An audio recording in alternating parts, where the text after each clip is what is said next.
In our Spotlight on Business report tonight, an end of an era and a blow to the horse racing industry. On Saturday, after 170 years, New Jersey's oldest racetrack will shut down for good. Despite desperately trying to stay afloat, Freehold Raceway will host 11 last races tomorrow before closing its doors permanently. The site is just one of nearly 50 other racetracks around the country that have closed in the last few decades as interest in the sport declines and the popularity of other sports betting takes hold. But the raceway has been a mainstay of the Freehold community since it opened in 1854, and its closure could signal something larger.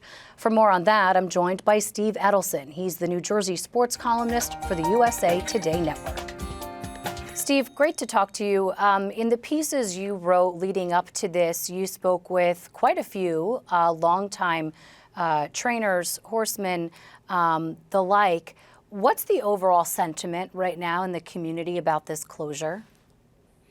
Well, I think there's a lot of sadness and there's a lot of uncertainty because there's so many lives that are impacted by it, so many families locally, whether you work directly at the racetrack or you were kind of an ancillary employee or a horseman who has a farm and whose horses run there.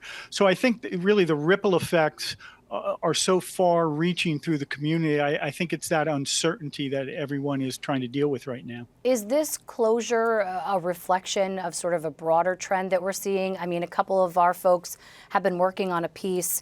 They found that handles at Freehold anyway dropped from over 5 million in 2018 to, just over 2.8 million last year. So a significant decline. Is that something that we're seeing industry-wide? Is this sort of the canary? Yeah, I mean, that certainly is. And there's so much competition for the betting dollar these days that racetrack handle, wagering at racetracks has gone really down precipitously over the last 2 decades. And I think Freehold is just kind of the latest domino to fall, unfortunately. There are nearly 50 racetracks have closed nationally since 2000. And this is the third New Jersey racetrack to close since 2001. So it really is an industry trend, and betting is down everywhere. Is it, Steve, I mean, does some of that have to do with the rise of online gambling?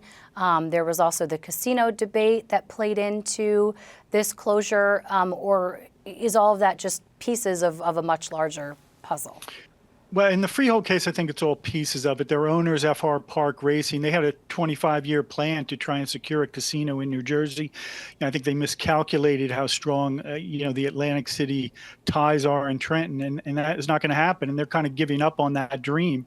But I think, yes, sports betting has come online, and last year, sports betting nationally had a handle of $120 billion. And that's a big piece of the gambling pie. And so it's a complicated relationship with a racetrack because the racetracks have a sports book. And I think the operators of Monmouth Park and the Meadowlands will tell you sports betting is why they're open, the revenues from that. But yet sports betting is also taking a big piece of the gambling dollar as well. Yeah, it's a catch-22 there. I wonder then, what could the state, if anything, do to better support those tracks, Monmouth, Meadowlands, like you just mentioned, that are remaining? Well, it's interesting because Freehold announced it was closing 7 days after Governor Murphy signed legislation that would extend the $20 million annual purse subsidies for the racing industry through 2029. So I think it's a fair question to wonder, are they really working?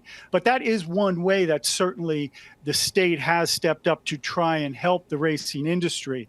They have also approved development at Monmouth Park, 80 acres of state-owned land there in an attempt to provide a long-term revenue stream for Monmouth Park to keep that alive. So there are certain things they're doing, but I think there's only so much in this economic climate they're going to be able to do. So then, I mean, based off of that, based off of all the reporting you've done, do you think that there's space for revitalization of this industry, or are we headed toward a permanent decline?